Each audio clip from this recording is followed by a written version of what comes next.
you're a God who loves variety, because we see it in the people who gather in this room, as well as in the creation itself. We're mindful today that we trust in you as our creator and sustainer of the universe. And you would enable us with wisdom and discernment. I pray for this forum and those elected representatives who represent this community and their constituents. And I pray, God, that you would give them discernment. I pray that you would create in them a spirit of collaboration as they discuss the issues that face our community. I thank you, God, that you have blessed our community. I thank you, God, that you bless our nation with the freedom we have to worship you, to pray in this courtroom, and to honor the freedoms we have by saying the pledge of allegiance to this flag.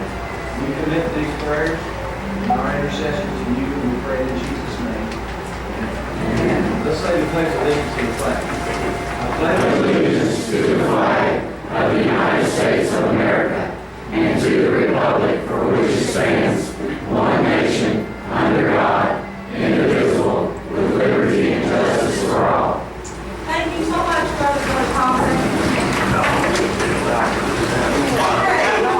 If you need an agenda, the right there on the back, and if you want to sign and speak, on the side of the sheets up here, if you didn't get a chance to do that, you'll have a chance to speak at the end of the meeting.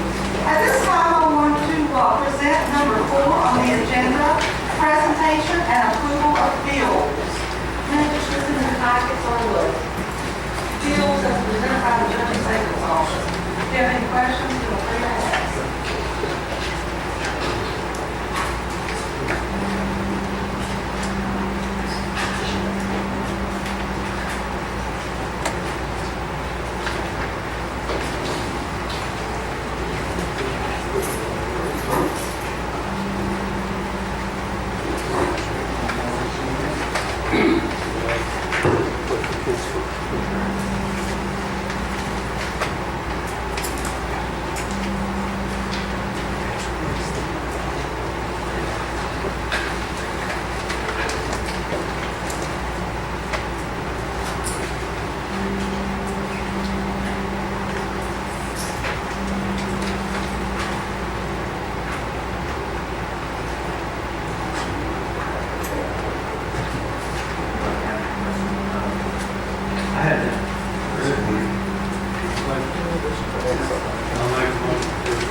We have a motion and a second. Any questions or discussion? Ms. Brandon, you may call the roll. Ms. Ashball? Yes. Mr. Lynch? Yes. Mr. Laszlo? Yes. Mr. Bradshaw? Yes. Mr. Roberts? Yes. Motion carries. Thank you. Now, the bill as presented by the Treasurer's Office. Ms. Shar. Bills presented to you in the packets from the Treasurer's Office were dated for August the 22nd and August the 28th.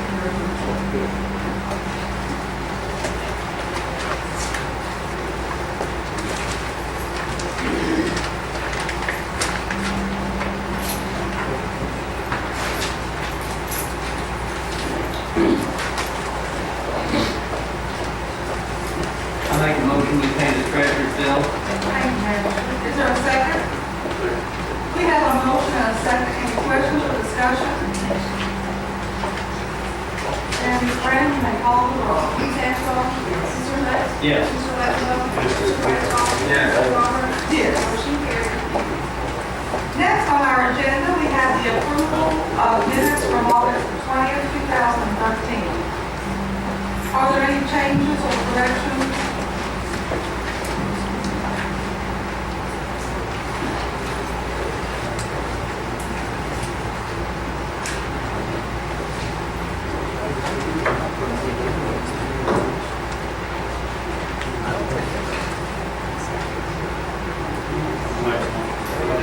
Thank you, Madam Chair.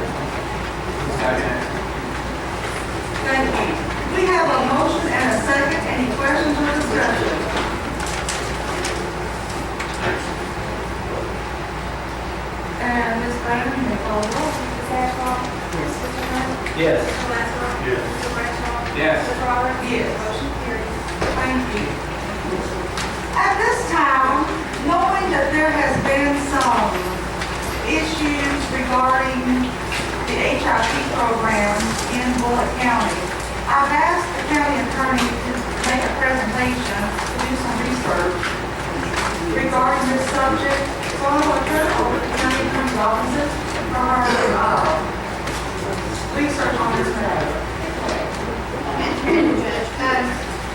working on this jointly with the sheriff, and I have several of my lawyers here. We're gonna have a little presentation, that'll be up on the wall as I go through.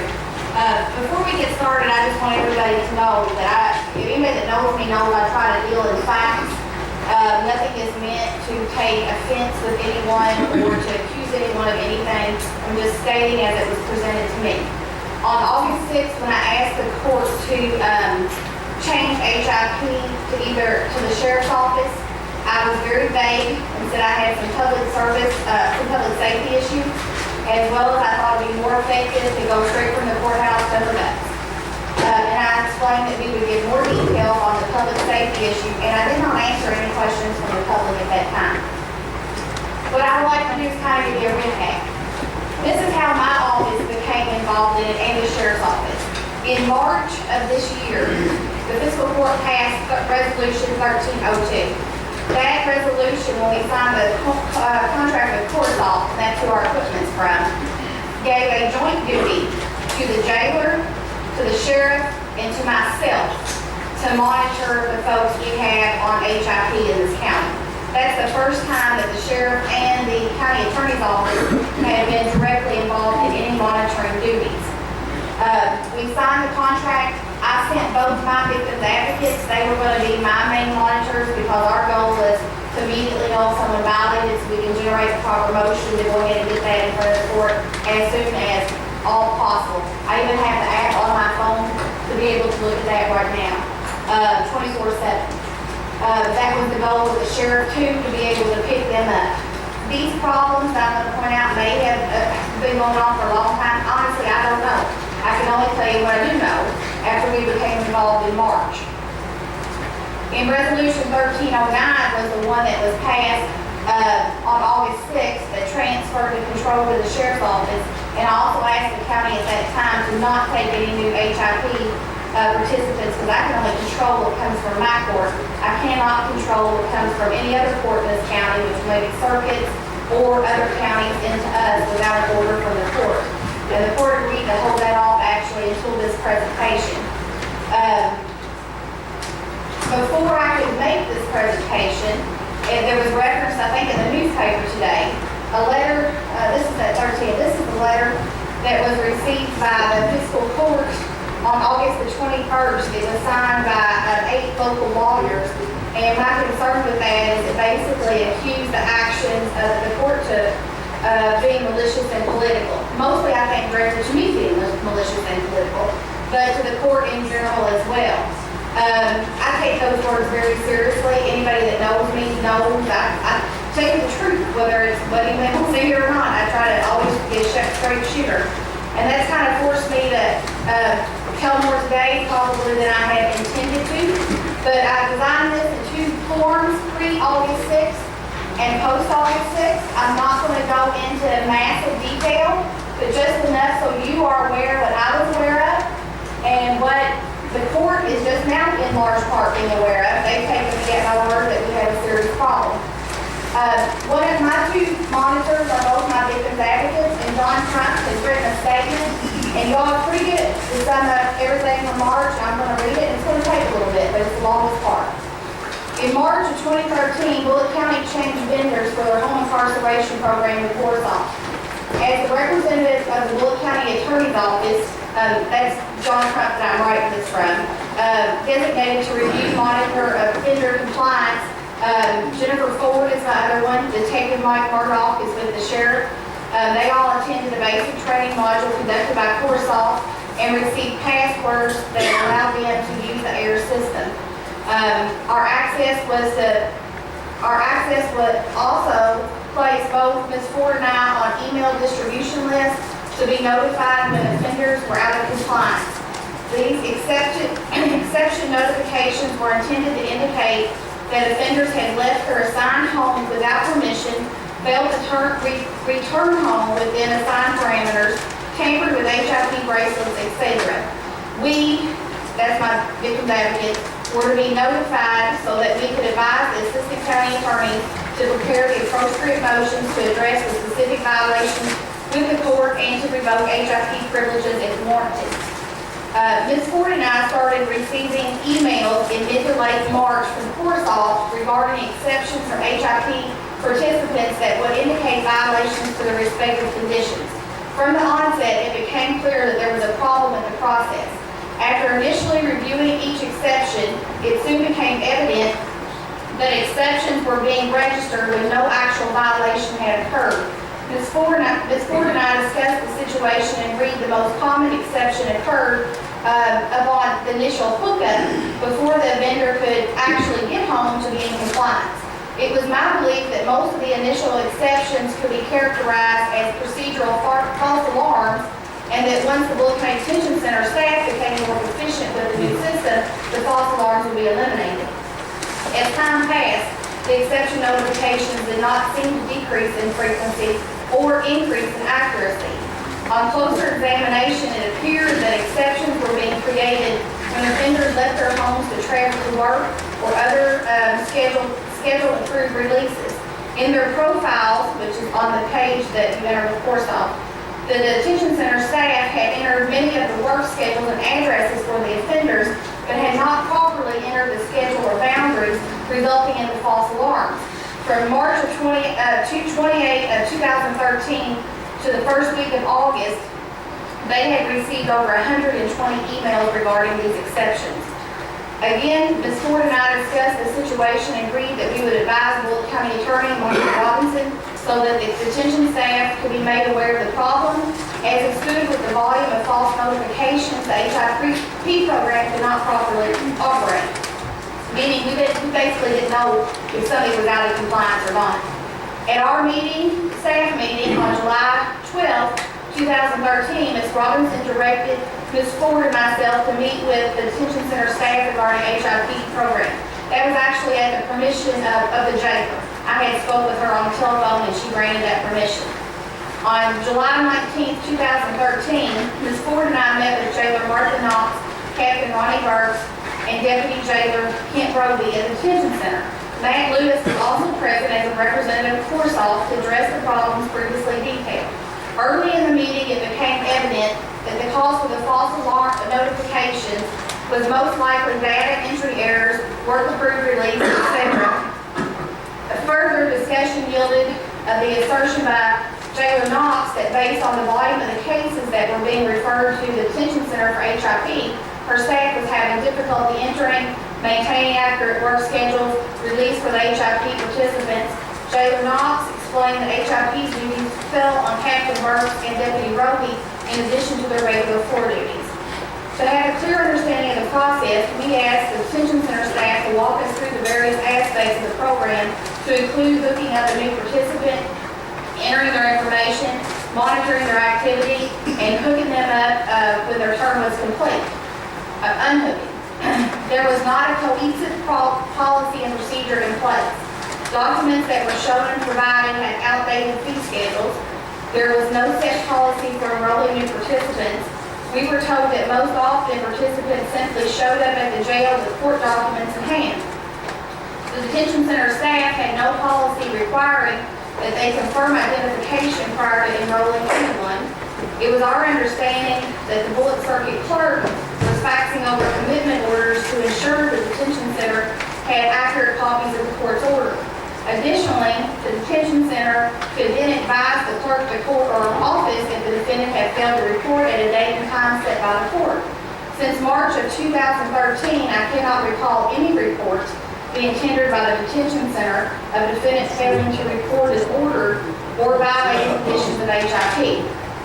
We did, however, arrest one when he came to hook up on HIP and he was intoxicated. To expand, I asked Jailer Knox to detail the biggest problem her staff encountered with the HIP program. All detention center staff agreed that working HIP referrals from Jefferson County courts greatly increased their caseload and caused the majority of the problems for their office. Matt Lewis with Corsoff pointed out that Jefferson County now also uses Corsoff and maintains a fully staffed office dedicated to HIP. No one could explain why the Jefferson County cases were being referred to Bullock County to be enrolled in HIP. Deputy Roby explained that the Jefferson County cases were usually walk-ins with no documentation provided directly from the clerk but simply Jefferson County orders, many of which were handwritten, carried in by the defendants. This obviously creates doubts as to the veracity of the orders provided. Deputy Roby went on to explain that he wasn't even sure if he was hooking up the right person, as it was not the detention center's policy to check identification. At that point, the detention center listed 30 participants in HIP. Of those 30, 17 were Bullitt County and 13 were Jefferson. It was Mr. Crump's recommendation the detention center discontinue the process of accepting Jefferson County referrals for HIP until such time as Captain Marks and Roby could become more proficient with the system. It was his belief that if the caseload was cut in half, staff could develop a higher comfort level with HIP and gradually increase the caseload. Jailer Knox, Captain Mark, and Deputy Roby agreed that this would benefit them greatly. Mr. Crump advised that he was not in a position to change policy, but that he would make a recommendation. Mr. Lewis offered to facilitate a dialogue between Jefferson County HIP and the detention center staff to address the referral issue. To further lighten the workload, the detention center staff, Ms. Ford and I, offered that in order to qualify for HIP, the burden to complete all necessary paperwork should be shifted back to the defendants and their lawyers. We proposed that until a complete HIP packet was prepared and tendered to the court, that the defendant would not hook up on HIP again. He also reiterated he didn't make policy, but he did suggest those changes. At our staff meeting on July 26th, my victims advocates reported their findings and recommendations back to me and my legal staff. To demonstrate the capabilities of the court soft system, we reviewed several cases while we were in the meeting, including Tyler Cowgill. Mr. Cowgill's HIP had not been reported for several days, meaning his location was unknown. We contacted Matt Lewis, and he explained that Mr. Cowgill was in an area that could not be monitored by the GPS-based system and required additional hardware to be properly monitored. He stated he had previously advised the detention center staff of this fact, and they were both aware of the problems and the remedy. We began working on assembling an HIP packet to address some of these issues. That was a week before August the 2nd. On August the 2nd, while we're reviewing the participants at my office meeting, we again started to review where these folks were. Josh Coley, at the time, who has a pending criminal case for rape, he's charged allegedly with rape. He had been unaccounted for, I was told, for at least 30 days at that time. He was on the list the previous week to get the new equipment in, the new unit that needed to replace. The system apparently was not working. That had not taken place. I also did not have a viable location on Mr. Cowgill. Mr. Cowgill is charged with receiving stolen property, which is a gun, and he's off, I think it was a step on taking and then stealing a car, and several counts of criminal mischief off the top of my head. Since no one knew where Mr. Coley was, I immediately deemed him, since that is considered a violent offense by statute, that the Commonwealth attorney needed to be notified and to take whatever action he may deem necessary. And then I, in turn, made our judge executive aware that we had a serious issue. The Commonwealth attorney, Mike Mann, was notified by Jeff England from my office, who was here, one of my assistant county attorneys. Mr. Mann contacted the detention center, asked for someone responsible for HIP, and reached Deputy Roby. Deputy Roby stated that he was aware of the problem and had requested the necessary hardware from CoreSoft, and he expected it any day to find out that it actually had been there for a week, and that he would have CoreSoft come down and help him figure out how to put that together. It is my understanding, or it was as of August 2nd, that CoreSoft had already been there a week prior to explain just that situation. Roby told Mann that he would speak to CoreSoft as soon as he could get the instructions. Mr. Mann reiterated the fact that Coy was facing serious charges and really needed to be monitored. to be in compliance with the conditions of his release. And if that's not going to be possible, Mr. Mann needed to know. Roby said he would get on it as soon as possible. Mr. England returned to my office with this information because all my lawyers are in the same room. We are actually having an office meeting. And I immediately called and contacted Jailer Knox and let her know that I believe we had a serious issue of public safety going on. Jeff, if you want to change the next page. At that time, I did explain to the jailer about the severity of the public safety issue, that both Coy and Cowgill were unaccounted for. Everybody else on the list too, I have no way of verifying at this time whether their system is operating, because everybody is showing out of compliance, okay, based on information I was given. The jailer at the time was doing medical rounds, said she was very busy. I offered to meet her anywhere we could. I had her on speaker, told her all my office was there, and we would meet her wherever she was comfortable meeting. She explained she just simply did not have time, and that she would get with us on Monday, and I said that'd be fine. I'll move our dockets to do whatever we need for that to happen. But I wanted her to understand the urgency that we have an alleged rapist that is unaccounted for. Now, he may have been exactly where he was supposed to be, but we did not know that, and had not known that for some time, or the way I understood it. I then told the jailer, but on the telephone, that this was serious enough that, in my opinion, I think I was going to have to pull the plug on the HIP program and shut this thing down, to which she said that she was okay with that. She said she would be disappointed for the county, but that it's really a lot of work. And that's no lie. It really is a lot of work. And I sent a follow-up email from our office meeting, and that's it on the wall, where she said she would contact us Monday. She did contact my office very late Monday and scheduled an appointment for Thursday. But that was after our fiscal court meeting on Tuesday, and I had been given no report as to the status of Mr. Cowgill or Mr. Coy or anybody at that time. And that's why I asked the court on August 6th to shut that program down or transfer it to the jail, to the sheriff, which they did. And I advised that we would be taking no new referrals until we could get a grasp of what's going on. I was not about to come in here and say I have an unaccounted for alleged rapist, because I didn't want to A, tip him off if he's doing something he wasn't supposed to, and B, I don't think the public should know all that. If he is doing what he's supposed to, we just don't know where he's at or can't prove where he's at. Nobody should be hassling him. It's a public safety issue all the way around. We did schedule a meeting on August 8th, because we're going to get into post August 6th now, when the sheriff took over the program, and they'll talk about that in a minute.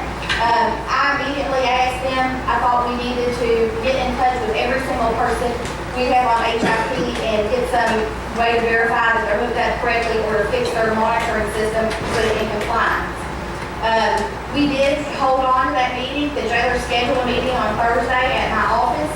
I had Corsoff down there, the sheriff was there, the judge executive, my office, in hopes of working together to try to figure out what we could do. And I will not speak for her, but the jailer did not attend. I know the judge executive tried to call and invite her, but she did not attend. When we took a preliminary review, because one thing that jumped out at us besides public safety was that we only had 60 cases on that it said that were Bullitt County referrals from the 1st of March through the end of July. That to my staff, that didn't seem like near the amount of referrals we make. Conservatively, we think we send at least 10 a week, but there had only been 60 Bullitt County folks hooked up during that time. So we started going back through the dockets, and we found right off the bat several that had never showed up. And that's kind of where we get into this chart here.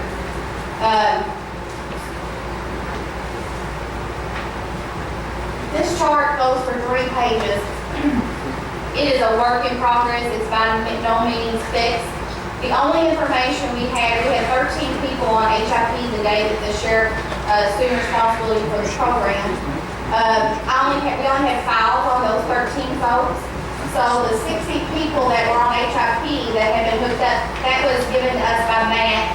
He's in the back, Matt Lewis, if he wants to raise his hand. That the 60 names were given to us, but no other information. So my office has worked many hours going back, trying to figure out what the case numbers, the date they started, how many days they should serve, etc. All the grades that you see up there, 9 of those 60 have never reported to the jail law. They've been ordered to do HIP.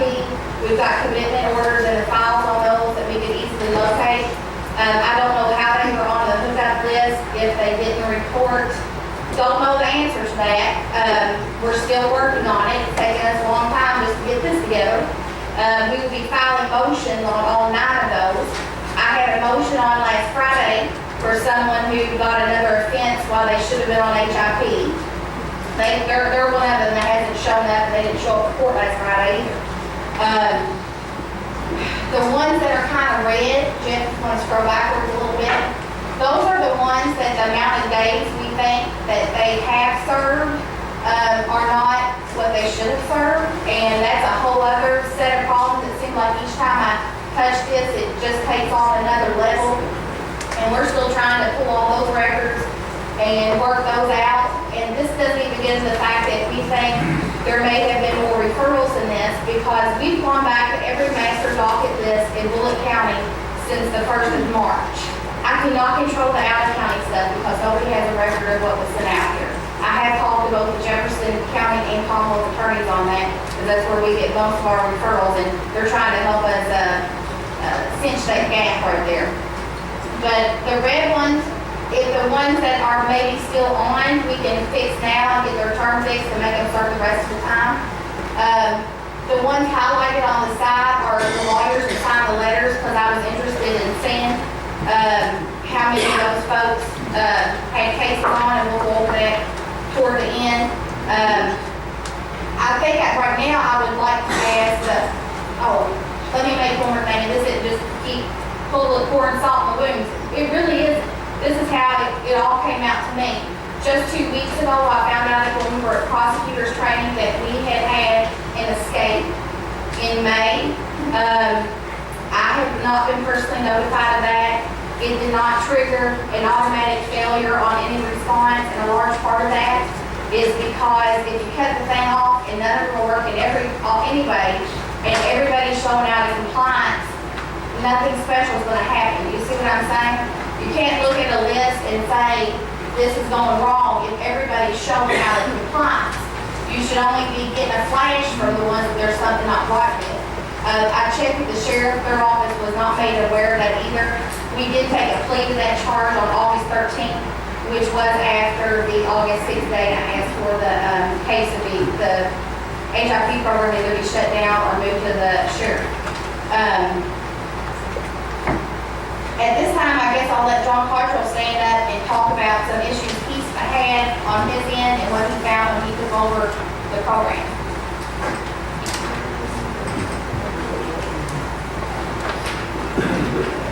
Mr. Miller, would you mind turning those lights on? Yes, ma'am. Are we finished? No, I'm sorry. but we're getting close. This was about, we're either going to talk about the ones that,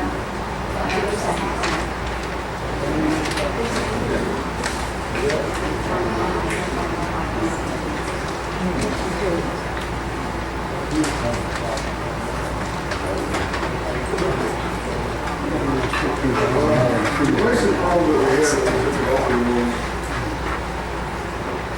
all the 13 people that we had. Don't hear that you're saying back there. Can't hear that you're saying. Chief Deputy, if you don't mind, I know you can talk loud, it's the air conditioning. Can you hear me now? Yeah. The main problem that we had was we found that the reason why everybody was showing up compliance is when somebody was initially hooked up for HIP, a lot of times they might switch jobs or switch residencies or stuff like that, and it just wasn't corrected in the computer. Most of what we found is just clerical errors. The main problem though was a lot of people were behind the payment, some over $1,000. Yes, we do.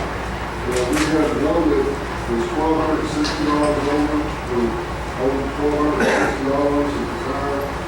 And another one, $1,075, and another one, $315. Well, so it was, they're not going to be behind, or 2 weeks behind the program they wanted.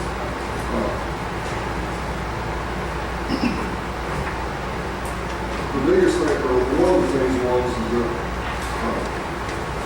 the people were showing out of compliance, because what happens when you try to track somebody with a GPS like that, you can set up what's called a geofence. And if somebody's supposed to be at home, you set up a geofence around their home. The parameters were shrunk down so far, some of them were at 35 feet. Well, the GPS, any GPS will operate off of 3 satellites at one time. It's picking up 3 satellites to show a GPS system. Most of them use 4, 5, or 6, depending upon the location. Well, as the Earth moves, the satellites move, you get what's called drift. And you have somewhere within 75 to 100 feet of drift. So after talking to that Corsair, we had to expand the area out to about 150 to 200 feet, which greatly reduced the false readings that we had. The other thing was we had several people that the homes were still listed in the wrong place. A lot of people, after they get in trouble like that, they fall on hard time, have to live with their parents or brothers and sisters and stuff like that. And then they go back and get a court order, and it may have even been presented in jail, but it never was corrected in the system. That's a simple clarifying. I didn't find that anybody wasn't doing what they're supposed to do. It was simply moving all these false readings because information had been refreshed. But Matt has been very good with Corsair to explain to us how to do it. And then this day is about the only alerts we get now is somebody's battery. But you have to set up a geofence where the one's supposed to be, and you have to set a schedule. If somebody's supposed to be at home, except someone that don't work, let's say somebody lives on Ridge Road, you have to put a geofence around their house on Ridge Road. If they work at Polisher Spring, you have to put a geofence around Polisher Spring. You also have to set up a schedule. If they're supposed to be at work at 8 o'clock, and it takes them 20 minutes to get to work, only give them about 25 to 30 minutes to get to work. That way they're not showing up compliance every time they leave their house or in between their house and their work. And as long as they're at work at the time that they're supposed to be, it doesn't show a violation. We fix them up, leave them in one area, and we fix them back up when we get to the other area. But to this day, we're pretty much fixed. I think this today we're in 8 people on incarceration. Thank you, Chief Deputy.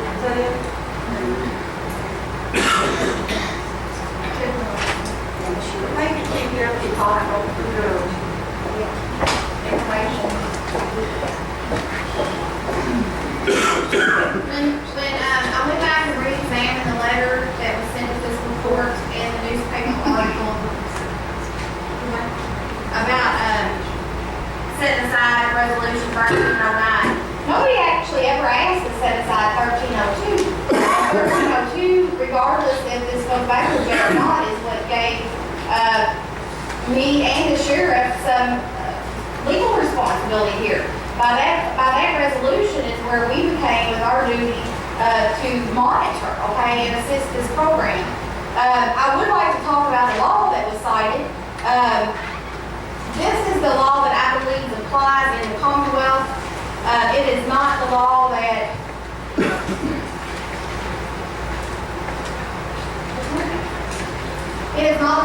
Mr. Ferris believes applies in the Commonwealth. He cites 532,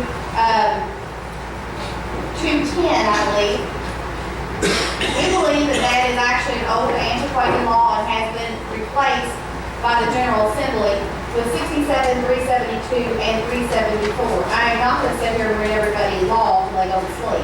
But the nature of those were for a county to administer a global positioning monitoring system.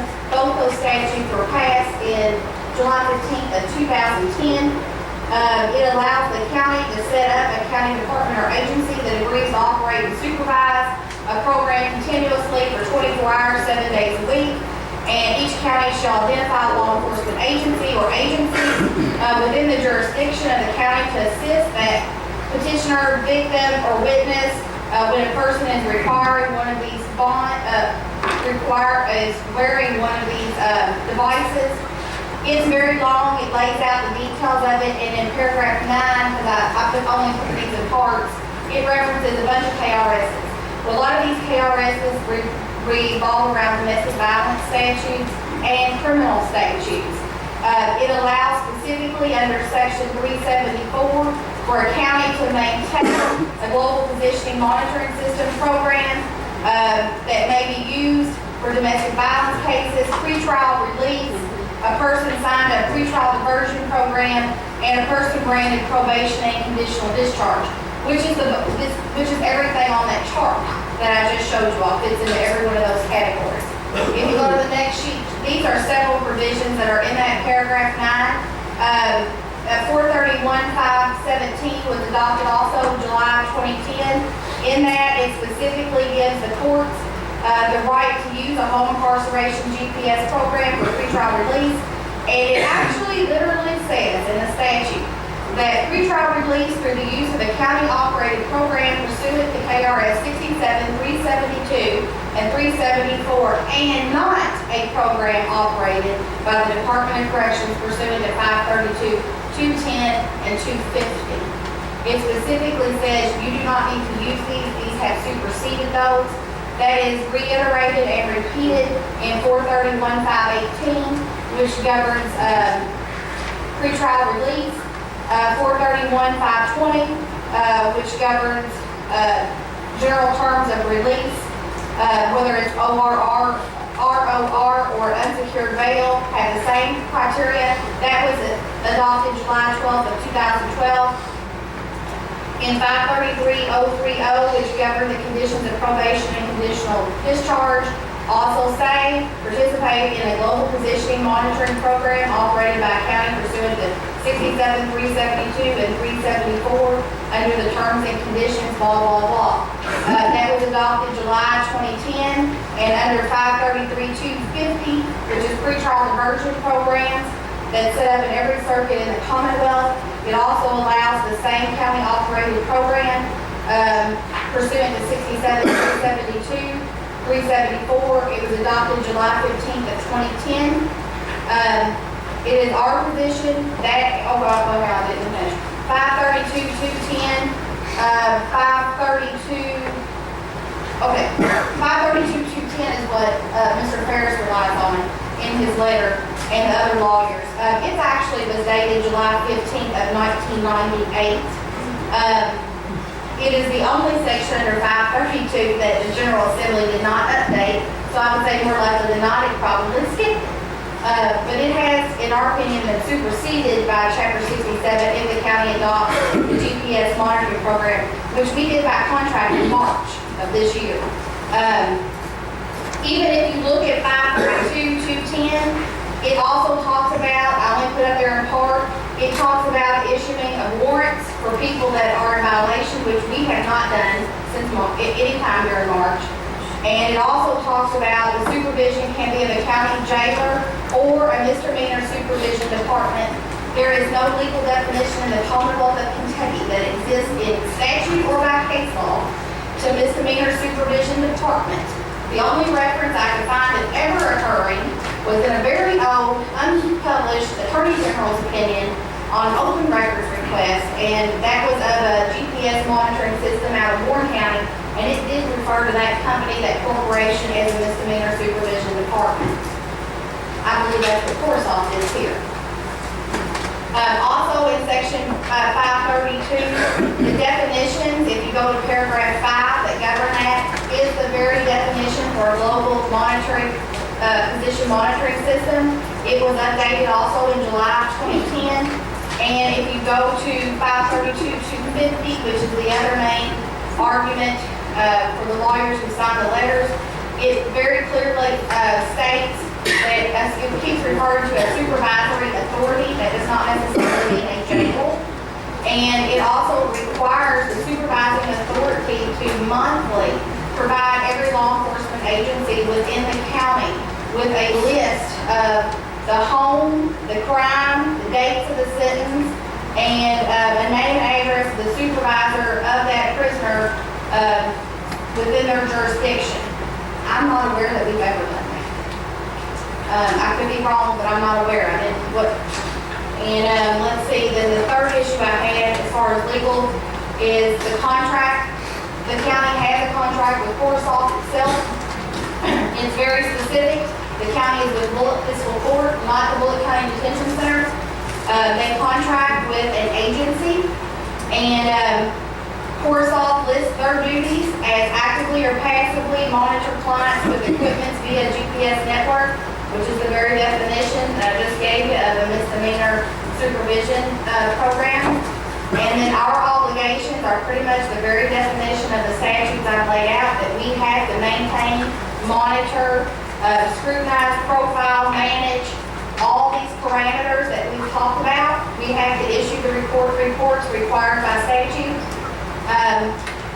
If you go to the next one, Jeff, there are many other counties, not just in Forsyth. There's more programs than Forsyth out there for global positioning that they've adopted this county global positioning under Chapter 67.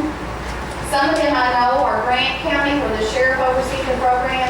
Franklin, the sheriff oversees the program. Madison, the sheriff oversees the program. Callaway, the jail does the hookup, the sheriff monitors. Woodford, the jail does the hookup, the sheriff monitors.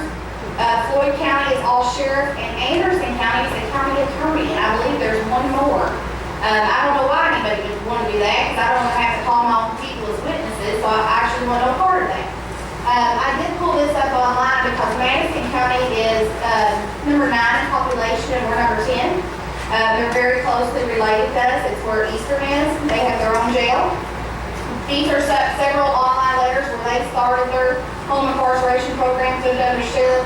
Things is working really well. There's 3 big letters, and then the last one is kind of the plus, the difference in why a lot of these counties, and I did not list every, I'm just giving you an idea.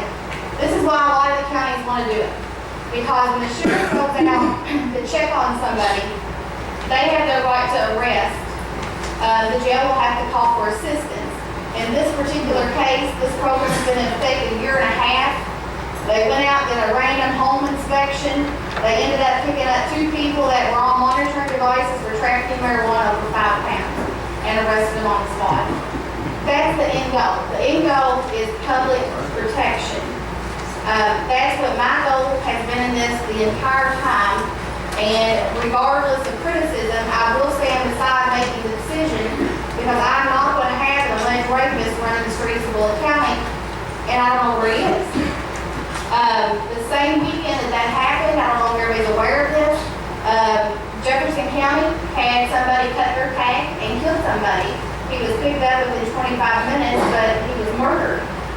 Now granted, we can't keep that from happening at all. Nobody can. But in order to pick them up, I gotta have an idea of where they were. And that's why it's so important to know and use the system the way that it's supposed to be. The last thing I put together is a chart. I just wanted to go through this. Out of the 60 cases, if we assume 60 was the one, the amount, 9 didn't show. So that's a 15% failure of the program overall that we've never addressed. The attorneys with us, asterisks beside them, are the ones who signed the letters. Ms. Breaks at the top has 23 of our 60 cases, 4 did not show. So it's a 17% failure on her no-show. Now this does not account for the fact of the people that I believe that there are a large amount that have only served half the time on HIV that they should have served. And again, that's a whole other ball of wax. DPA, that's the Department of Public Advocacy, has a 14%. The rest of the people's kind of just a few cases. The bulk of our cases were the top attorney rates and DPA. Some of them only have one case and they never showed, okay? A lot of those lawyers are Louisville lawyers. And then there are 3 attorneys who signed the letter to fiscal court that had no HIP referrals at all that we could find between March and July, and that was Ferris, Edgerton, and Edison. I am perfectly fine with, if anybody wants, this is just like the tip of the iceberg, is enough to show you, I think, why I asked the court to do what it did, and why I believe that, and stand by, that it was the best decision to make at the time. When I had 13 people, I believe, on August 2nd on HIP and couldn't verify the location of any of them, and 1 a violent offender. Once we become aware of that, I have a duty to protect you. That's what we did, that's what we acted on. I hate the fact that it's got people caught in crosshairs, but when it comes down to it, I'm going to side on the side of public safety. And regardless of what the court wants to do, that's why the decision was made that day. What I would like to ask the court for today is 2 things. One, to pass a motion to add an HIP supervisor under the category of sheriff on our budget. And the second thing would be to adopt a resolution to set fees, because before we can accept anyone back from the HIP program by statute, we have to establish a fee structure. And that fee structure must be enforced. Thank you.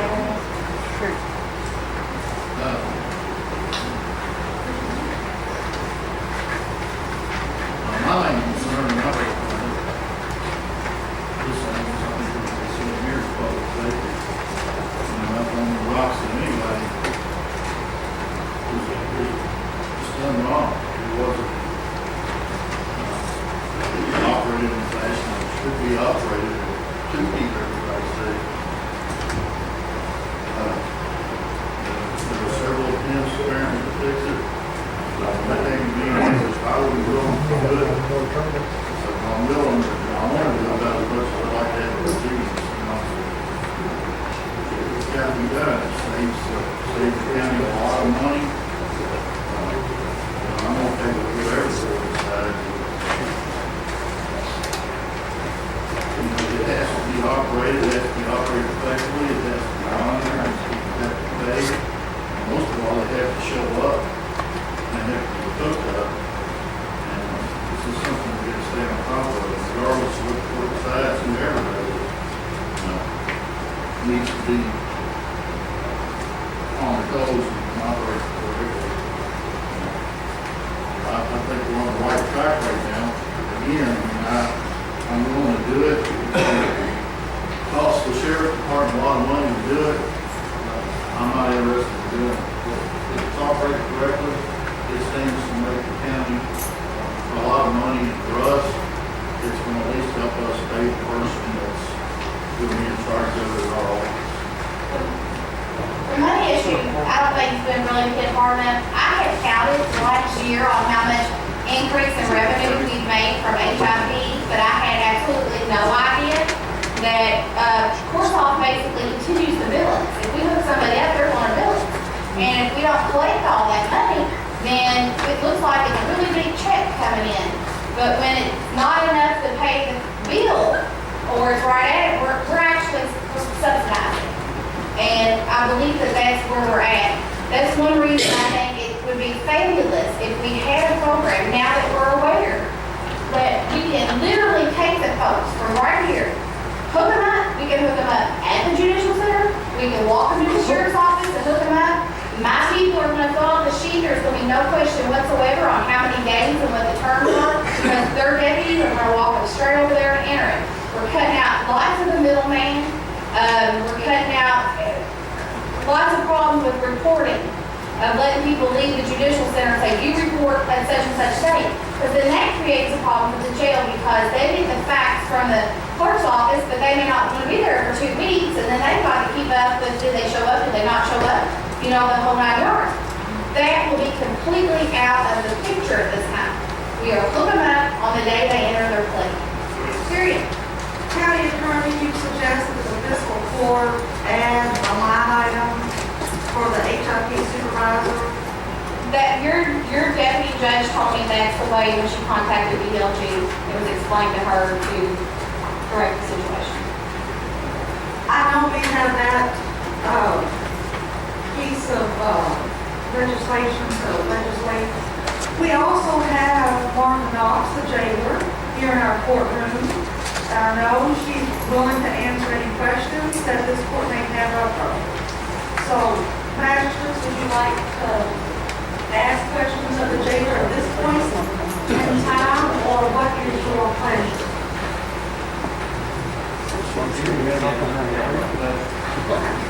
I think she's ready, so I'll turn it over to the magistrates.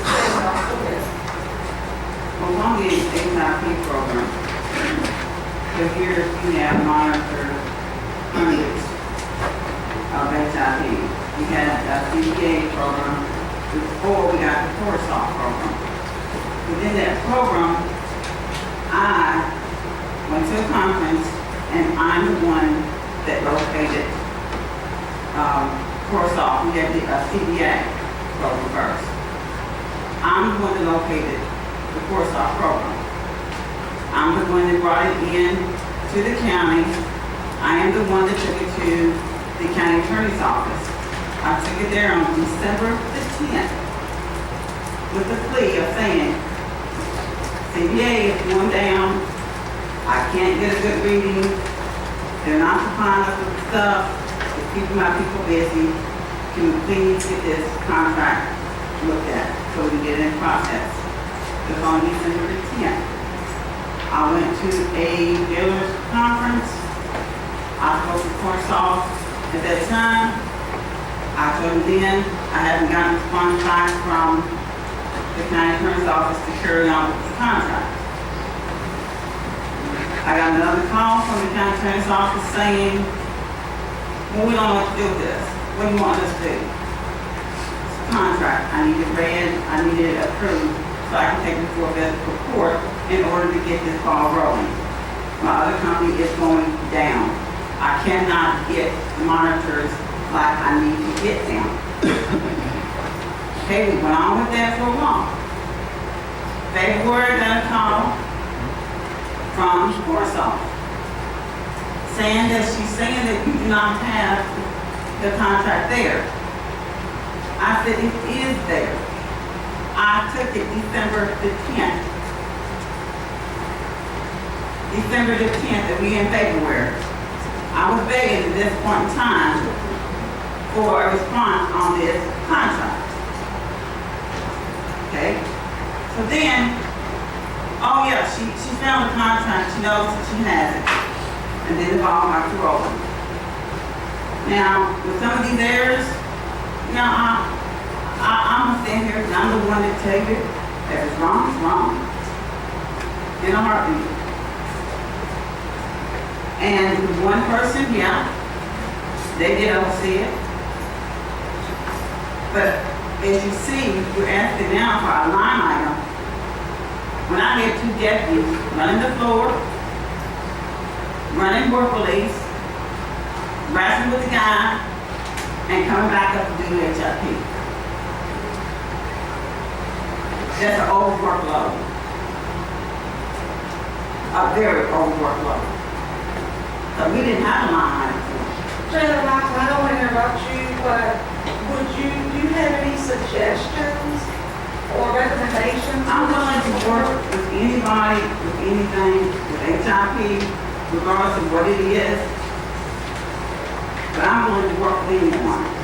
Now, I'm not saying my guys wasn't guilty, but I can't watch everything. And I do believe that it works. If I can make a clarification. The HIP line item is not funded. What we're going to do is put it in there as unfunded and see how the program works. Because your portion of what was made by you all actually went to the county, because the county supplies your salaries. To my understanding, the sheriff is not asking for that position to have anything, any salary dedicated yet, just the supervising authority. And then we will reevaluate it to see what money is actually generated. Because right now, my office thinks we've sent a lot more cases to HIP than ever showed up to you all. That is, And I did check that. And when I checked, I did not have any orders other than the one that were in there. we literally went and pulled every master list in the court, and it's impossible to figure it all out. And I'm not saying that that's not true, and I can't, dispute that at all. I know what we had in our office Right. and what we had there. Now, we had Jefferson County because there was a conflict before, and I didn't want to hook up Jefferson County, okay? Because, remember, I came and told you, these people are pulling these out of their pocket and handing it to us. We don't know if these are legit or not. Right. I don't like that. And I was told, not by you personally, but by your office, that I had to hook them up because they was a court order. Okay, there's my lawyer sitting here, and I don't think any of my lawyers said that. I have personally advised you that we would fight those motions, and we filed several motions in Jefferson County, fighting what Jefferson County was trying to force on you. And I said that you do not have an obligation to honor those, you only have to honor your county. We talked about this. Well, I didn't even put up the Allen County because it's a whole other. Because I wasn't trying to honor Allen County unless I knew about them. If I didn't know about them, we didn't deal with them. And we did that prior to that. Because in one case we had gotten, we were paying $8.25. And that's when I came back and we said, we were paying $8.25. We filed a motion and a check. Yes, one of the persons did, the other ones didn't.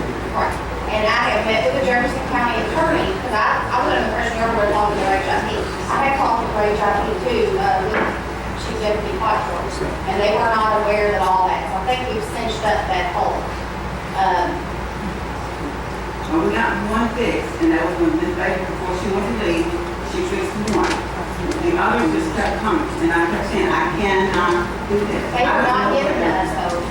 That's all I'm saying. We had not seen any other than that. We filed 2 motions, I think, this entire time. Yeah. Yeah, I think don't say our one. and the other one, I mean, I don't really remember what happened to the other one. But the other one was $4 he told us. And I hooked him up. That he was going to, and I said, we can't stand this. But the county have to pay for your crimes to be in Jefferson County. Go ahead. Well, I think the court has a question before we read. If I could just address one thing, I just want to end any confusion here. When you dropped those documents off in December, on the 21st of December, we called and said, I had no explanation, I just had to call through a contact. A contract, and I emailed. You emailed it to me, correct, but there was no what you wanted done. And the reason that may not seem like a big deal to you, this lady up here in the black sends me a dozen contracts a week and may not want all of you. So I'm saying some of she just wants review, we may want to go with them, others it's going to be on the agenda in 2 weeks. And part of the problem with course off, and Matt's back there, and I don't know if you remember this, Shirley Alley and I went to a seminar too, right after yours. Ours was the 1st of February. And part of that breakdown was they kept calling me Martha. And they had our names confused. And that happened with Melanie all the time. I'm called Melanie all the time.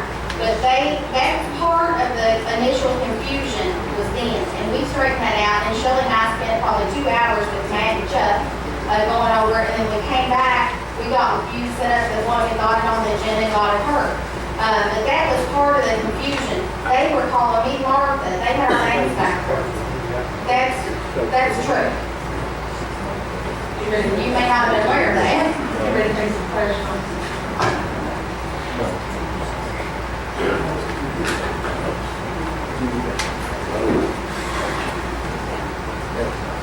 Did you not truly understand the HIP program as you were hooking them up, Taylor?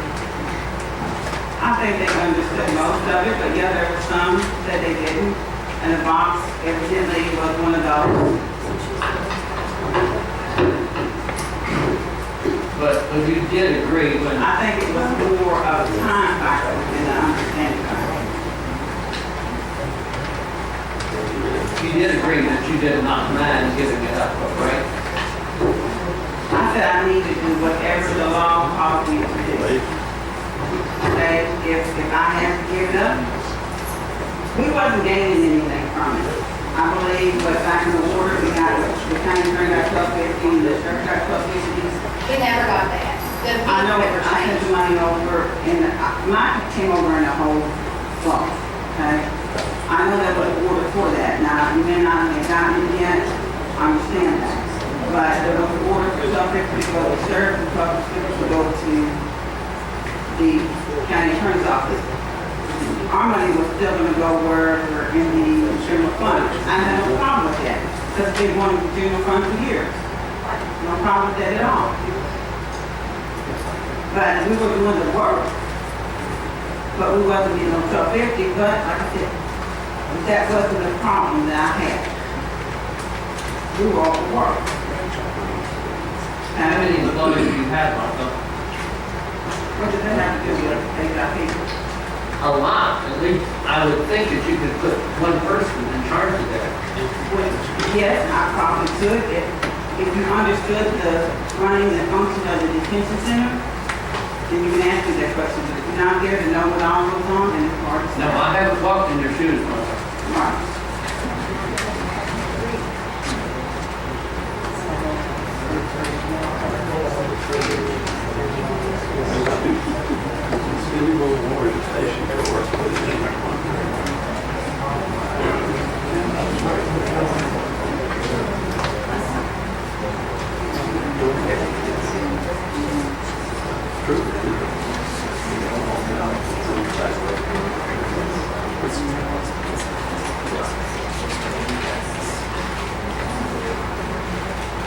Do you have with you, Jailer, the things that we have requested in the past that you haven't produced yet? Which one do you want? All of them. The first one's, the first The thing. copy? Yes. The copy, there is no way I can make copies of books and books of checks that, I mean, it's unreasonable. You want to come look at the checkbook? You have a printout of my commissary, that's been, the annual report, there's audit reports, there's everything is accounted for in the annual report. I don't think we've gotten copies of the documents like you're supposed to do every year. I have not seen any of them. There is an annual report, treasurer, it did not send a report to your office. The report that I received from Robert Atherton was just for the expenditures only. Right. I never received anything as far as receipts go. Right, but it was I not. did receive that from Robert and I forwarded it to all the court. Right, that was the one that I am by law to give you all. What kind of money can we expect from the fund? I mean, there's nothing special, I'll have to go back to the inmate. And know what kind of money do you I don't need? have that number right now. Do you think we could get copies of that? Of money? Yeah, I can get copies of that. But then I'll have to go back to the inmate. Would you say you make 75, 80? That's what I'm saying, I do not know this time, I'm not gonna quote the numbers, go myself to any number. You don't have any idea? I'm not saying I don't have any idea, I don't have the proper number. Okay. So I will not quote a number if I don't have an accurate number. I'm not asking you to give us a number if you don't have it. But you're saying the things that we have requested is too much of a job for you. Is that what you're saying? I'm saying the copies are too much. You want to come over and look, or someone from the county attorney, the judge's office can look, then that can be fine. But to make those copies, and part of those checks, we don't even have, we don't get copies of any checks. It's on back of the bank statement. That's all we can get, or if we can go and pay several $100s to try to get copies, they're gonna charge you.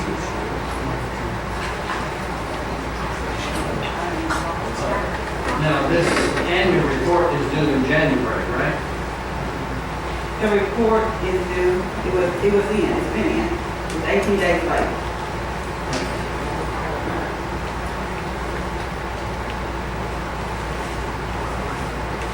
you have any idea what kind of money you have in the bank and the canteen fund at this time?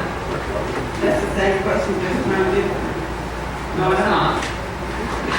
No, I don't, I'm not gonna quote any numbers. Like I said, you have the bank statement, and you have those, I can make them see those. But I'm not quoting any numbers. Do all of the inmates use the canteen center pretty well?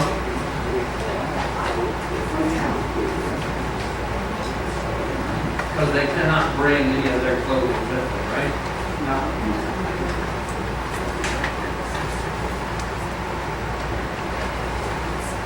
And that is a security issue.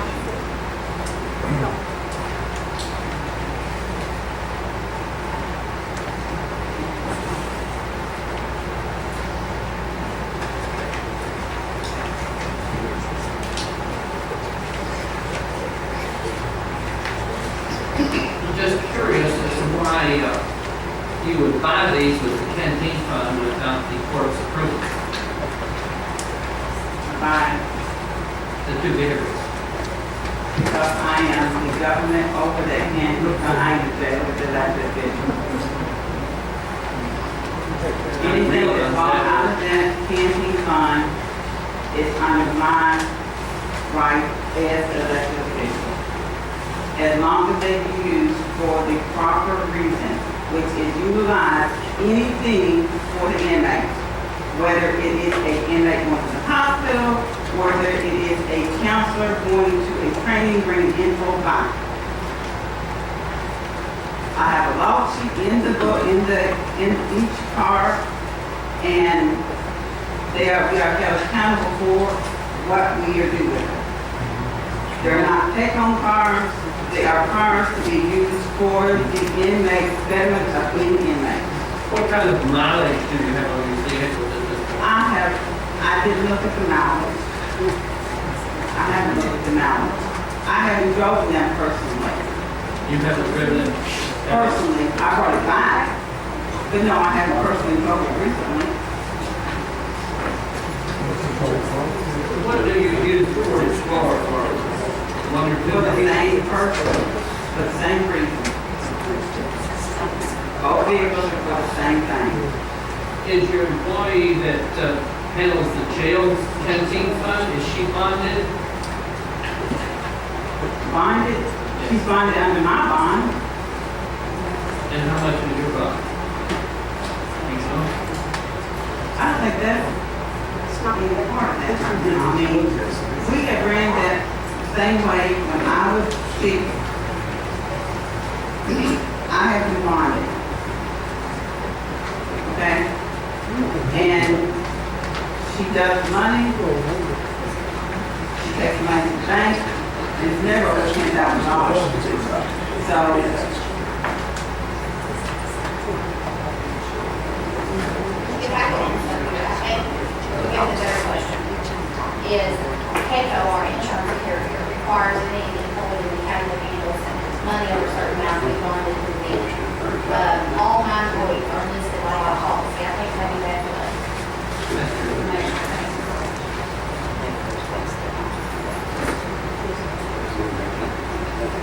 Do we have any old vehicles at the jail that we could sell and get rid of? not, How many vehicles do we have?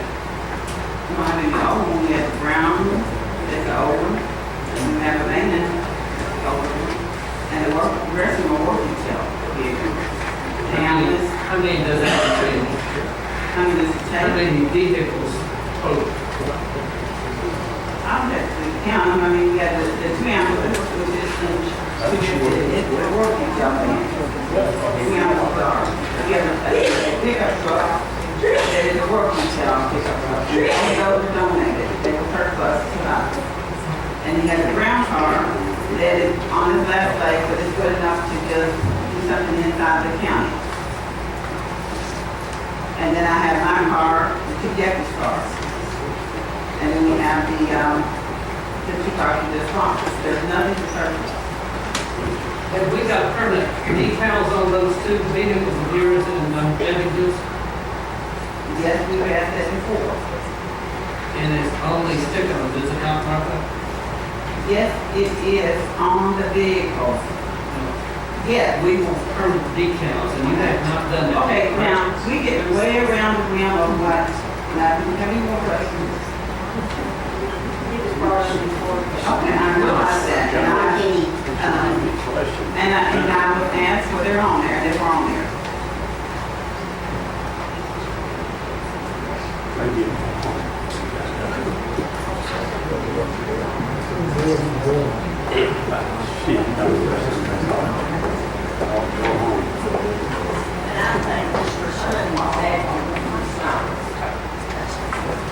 It's not a trial, so I can. Well, I'm telling you, she might take it, but I'm not going to.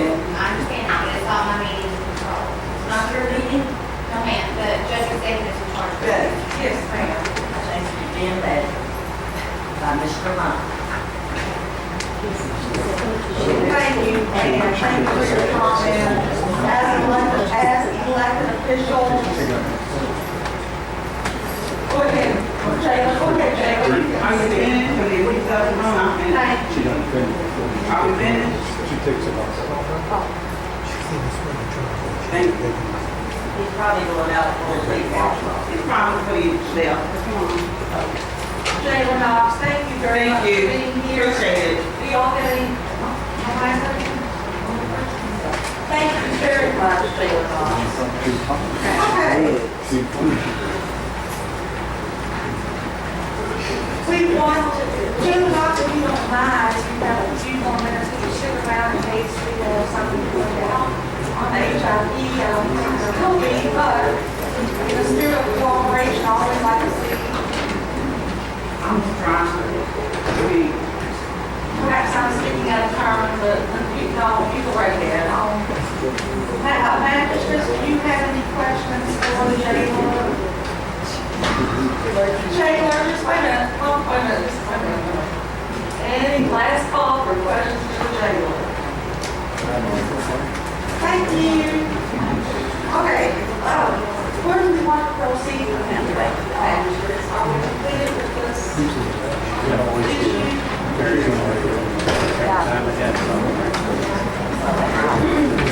Well, if we are completed, we'll move on to the next agenda item. We've already moved on, that's all the same time. Good. Before anybody can say whether they're going to take action on what I we were on HIV, and I had asked for a line item to be, a motion to be made. And I had also made for a really long, if you all want it, it's your decision, but we got to do something.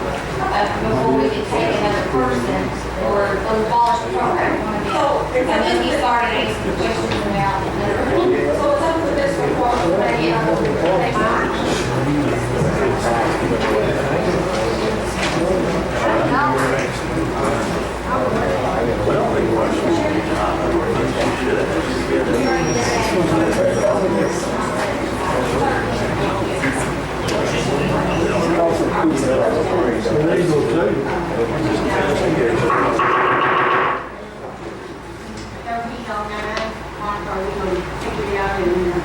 No. Well, that, I mean, you can do whatever you want. What we were asking is for the, resolution to be adopted on the fees, which I have, done roughly.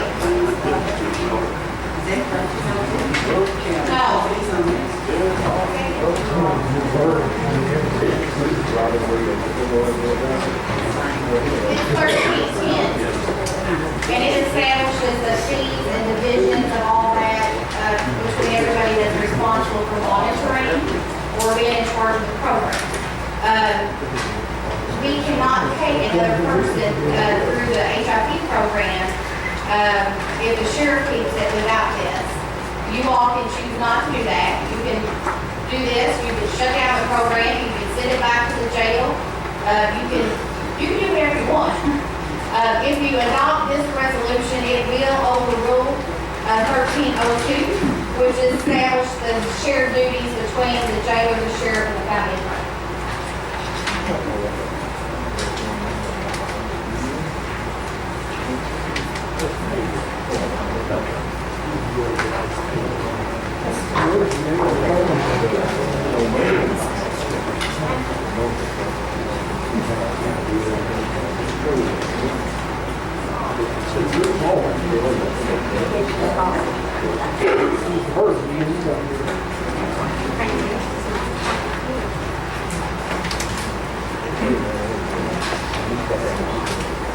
That's what it's all about.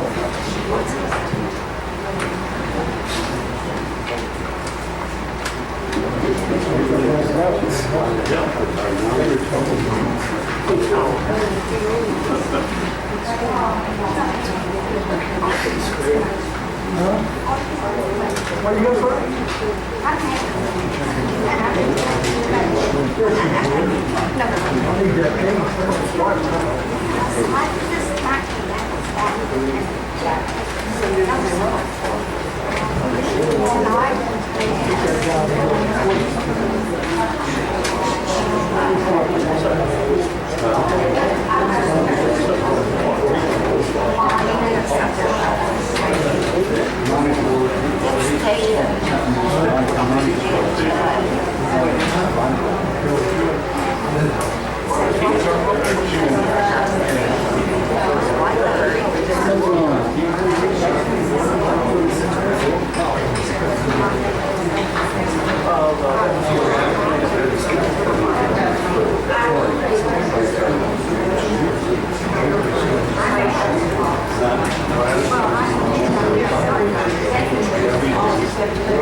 Resolution of Fiscal Court of the County of Floyd, Kentucky, establishing initial hookup fee, weekly payment obligation, and distribution of fees for electronic and GPS monitoring, criminal defendants, or other legal participants in Floyd County, and charging sheriff for duty, billing, and fee distribution.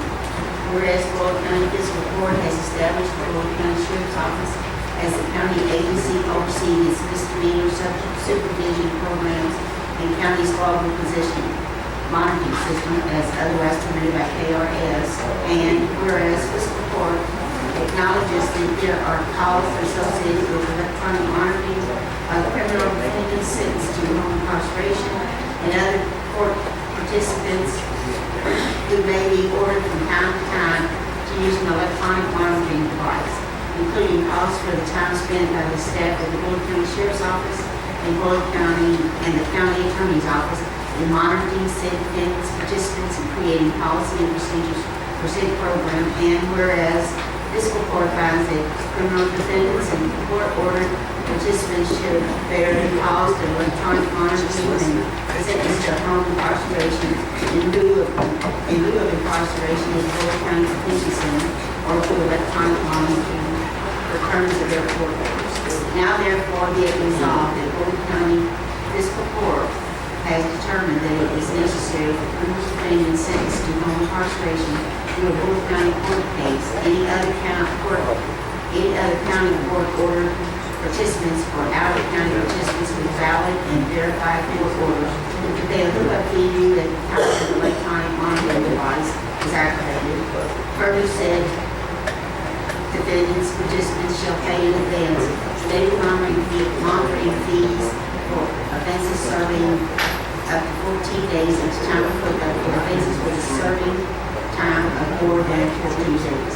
The defendant participant shall pay in advance daily monitoring fees for 14 days, and they shall pay weekly in advance on a regular basis until sentence is served.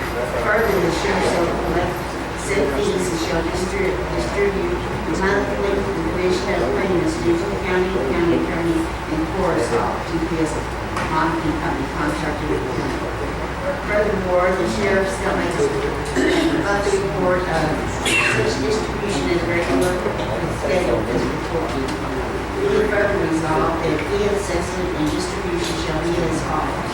No fees received by each office shall be used or disposed of in conformance with applicable law. Number one, the hookup fee shall be $50 for Bullock County court orders and divided as follows. A, $25 to the Bullock County Sheriff's Office for duties related to the operation and monitoring of the county's HIP misdemeanor supervision.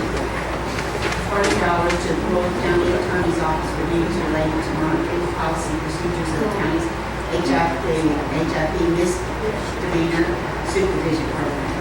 And $5 to Board Fiscal Court for being the agency establishing said program. Number two, the hookup fee shall be $75 for out-of-county court orders and divided as follows. A, $40 to the Board County Sheriff's Office for duties related to the operation and monitoring of the county's HIP misdemeanor supervision program. B, $25 to the Board County Attorney's Office for duties related to monitoring policy procedures of the county's HIP misdemeanor supervision program and notification to a prosecutor in jurisdiction of participant. C, $10 to Board County Fiscal Court for being the agency establishing said program.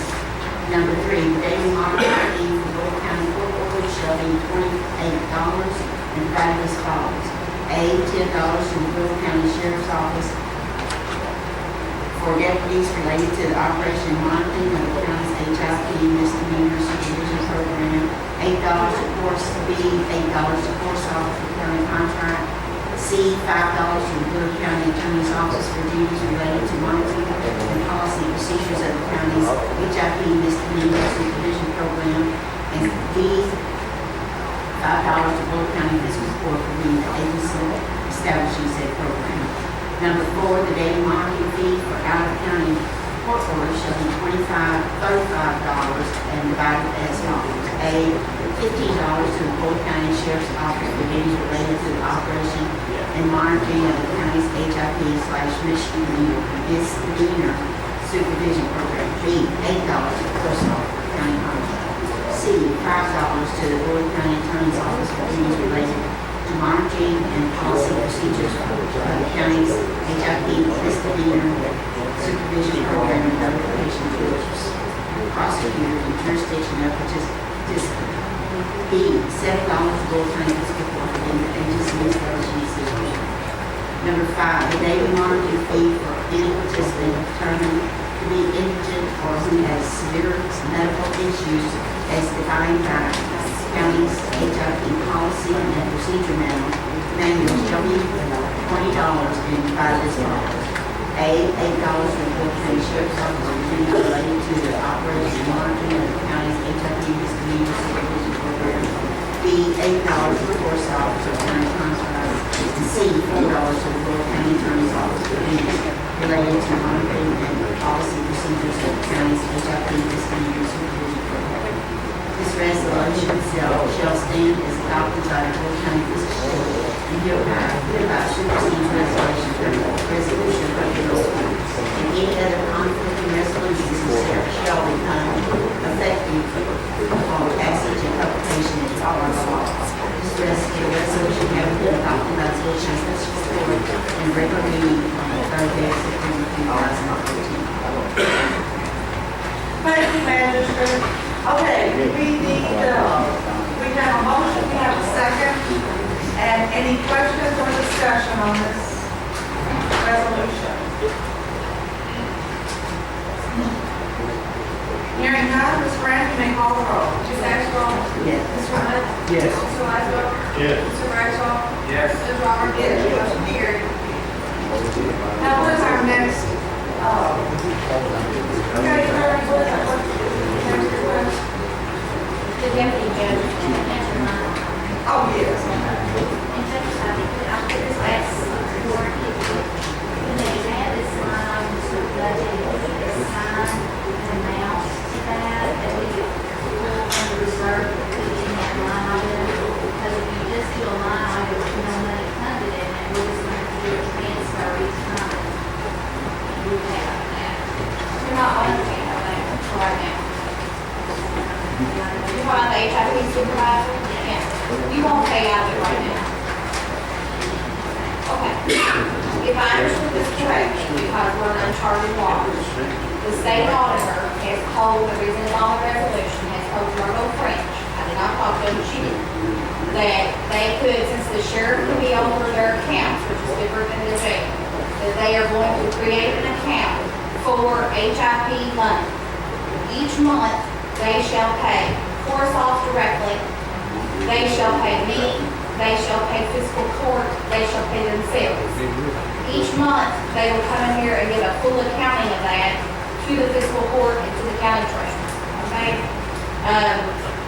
Right now, we have no idea how much money that's gonna be.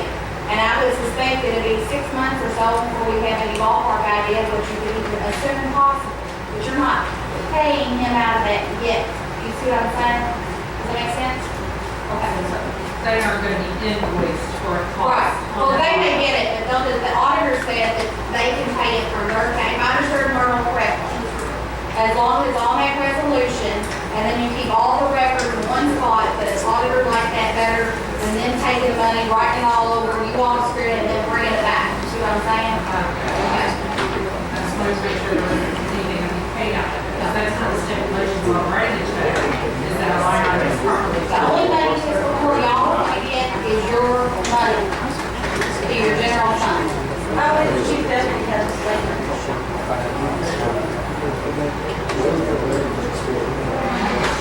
As of today, the sheriff's office has collected $5,547. Most of that was owed to us because we've not accepted anybody new unless they had a court order that we did not feel we could deny that had already been issued. Okay, let's go back to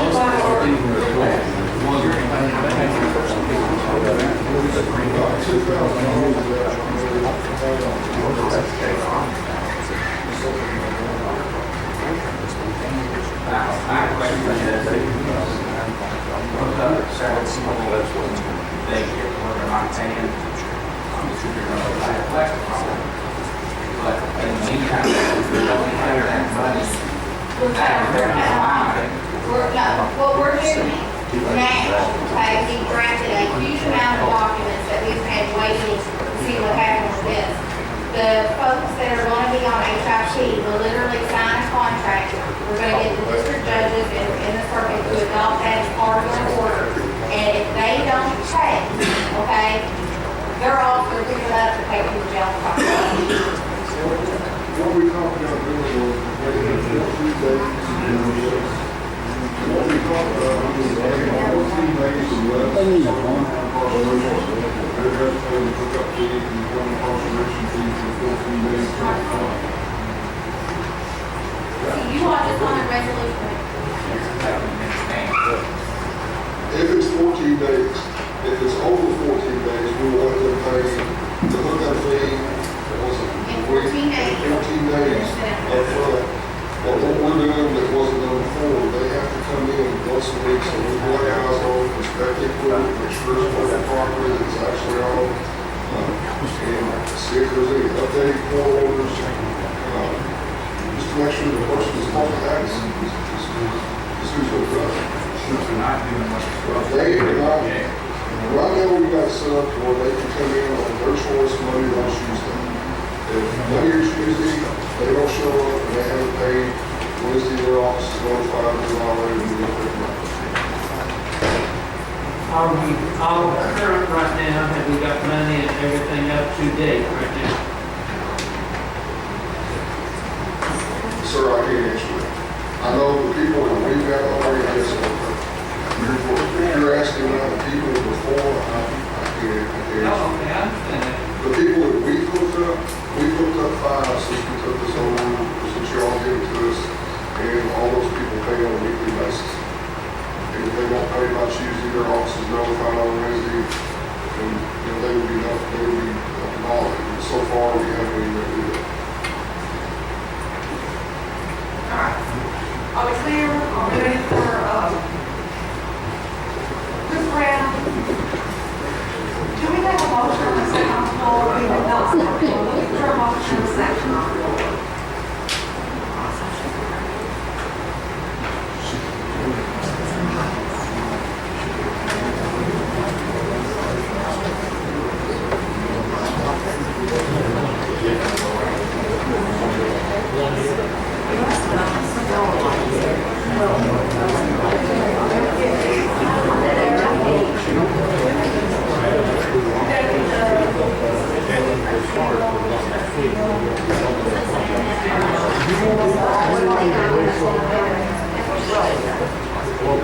Okay, I'll make a motion to add line item 01-5015-1070, titled HIP Supervisor to the 2013-2014 Transport County budget, funded at $0. Thank you, Madam Chair. Do I hear a second? I second that motion. Thank you, Madam Chair. We have a motion and a second. Any questions or discussion? Ms. Brandon, will you call the roll? Oh, I didn't see your hand, Mark. Come here, Yes, Mark. this new position you're creating, does it have a job description with it?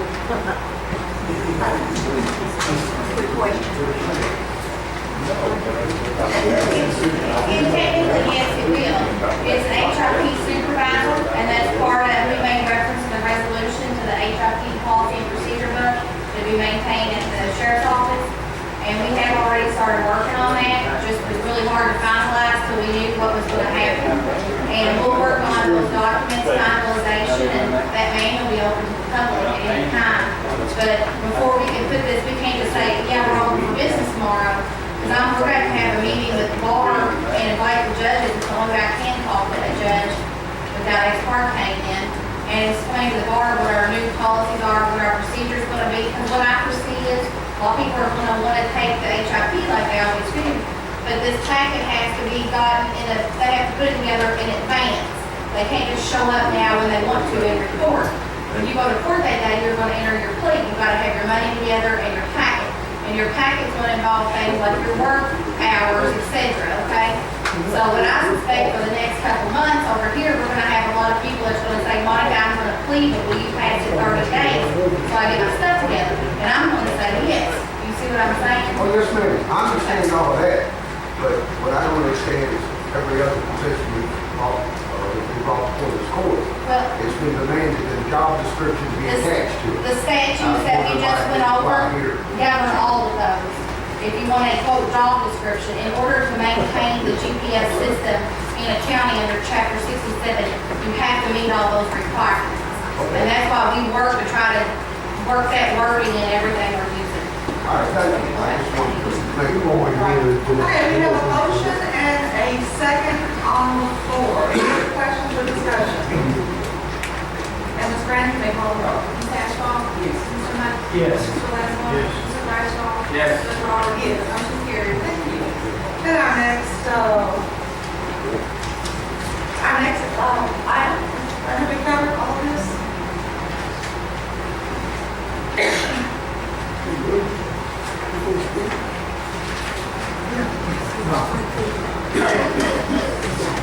Are there any other items we can take action on pertaining to this issue? Okay, Gary, I'm your glad I'm solved.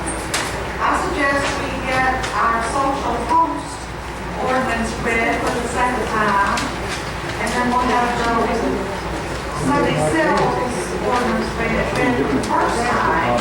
So at this point, I think we need to skip on so we can serve some of these folks who are here a long time. Hey, Attorney, are you going to make the first reading, the second reading of the social post ordinance or someone else? I can do it, I just didn't realize we had to. Well, I've skipped around for the sake of serving these folks who are sitting here patiently. Sure. Ordinance number 13-24, an ordinance relating to liability on social posts to allow or knowingly fail to prevent minors to obtain, possess, or consume beverage alcohol or ingest illegal controlled substances on their property or property under the control and providing penalties for violations thereof. Be it ordained by the Fiscal Court of County of Bullitt, Commonwealth of Kentucky, in summary, number 1, sets forth the applicable definitions to be used in interpretation and implementation of this ordinance. Number 2 sets forth that it shall be unlawful for any person to knowingly permit, allow, or host a party, gathering, or event at his or her place of residence or other private property, place, or premises under his or her control where a minor or minors are present and beverage alcohol and any illegal controlled substance that's being consumed by any minor, except as permitted by the free exercise and enjoyment of religion. Number 3 sets forth that the provisions of this ordinance shall apply to those to the use of beverage alcohol which occurs exclusively between a minor and his parent or legal guardian. Number 4 sets forth that whenever a person having control of the residence or premises is present at the residence or premises at the time that a minor or minors obtain, possess, or consume any beverage alcohol, it shall be prima facie evidence that such adult had the knowledge and that the minor or minors obtained, possess, or consume beverage alcohol or the illegal controlled substance at the party, gathering, or event. Number 5 sets forth that for an individual charged with a violation of this ordinance, it shall be an affirmative defense that within 1 hour of learning of the possession or consumption of beverage alcohol or illegal controlled substance by a minor at a party, gathering, or event, the individual notified and enlisted the aid of law enforcement to cause such minor to be identified and or removed from the private property.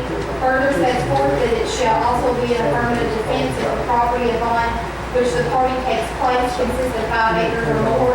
The individual charged was not present at the time of the party and had no knowledge or reason to know of such gatherings upon the property and has predominantly posted no trespassing signs upon the property prior to the gathering having taken place. Number 6 sets forth that if any section, phrase, or provision of this ordinance is for any reason declared to be invalid, such declaration shall not affect the validity of the remainder of the section, phrases, or provisions of this ordinance.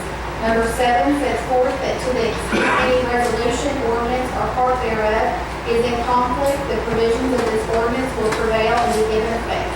Number 8 sets forth that the violation of this ordinance is a Class A misdemeanor and subject to confinement of up to 365 days in the county jail and a fine of $500 per violation. Further, upon conviction for this offense, the court shall impose a fee in addition to any other fees, fines, costs of $25 per individual minor identified to be at the party or gathering or event, which fee shall be paid to the law enforcement agency which carried the investigation for the purpose of defraying the special cost of investigation arising from the detention of juveniles. Given the first reading at a regular meeting of the Bullock County Fiscal Court on the 20th day of August, and given a second reading and voted on at a regular meeting of the Bullock County Fiscal Court on this, the 3rd day of September 2013. Thank you, County Attorney. At this time, we will have a public hearing on this social post ordinance. So if anyone here would like, am I correct on that? That's right. If anyone here would like to speak on this, you're very welcome to, but please limit your comments to 3 minutes. And our deputy judge will be our gracious time. Is here. I signed up. You sure? Come on up.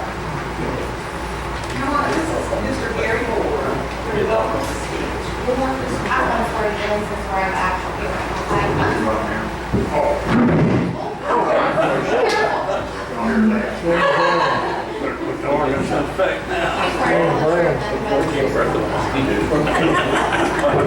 Thank you for this opportunity to speak on this matter. I have started off, I guess, with a couple of questions. One, how would this affect events being held at Boy Scout camp, Girl Scout camps? Who are you directing your question to? To anybody connected? My office worked very hard on that, but no one harder than the attorney sitting behind you, Susan Striegel. And if you want to answer, okay? Sure. Mr. Moore. Yes, ma'am. Mr. Moore, I have served on our local Boy Scout council, and I didn't have an opportunity to serve as a Girl Scout, but I'm going to assume that their charters are similar, and I cannot imagine how this would have any impact on a Boy Scout or a Girl Scout function, because none of those functions would involve beverage alcohol or other controlled substances. Am I missing that? Well, what if some is brought in without the knowledge of the parent, counselor, or whoever is in charge? That's why we have those affirmative defenses as soon as it is made known, so long as the agent for the property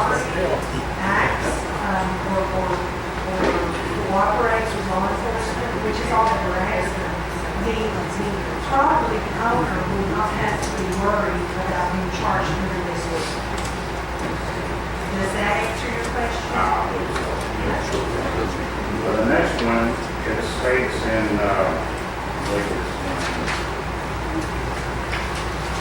Section 3, protected activities.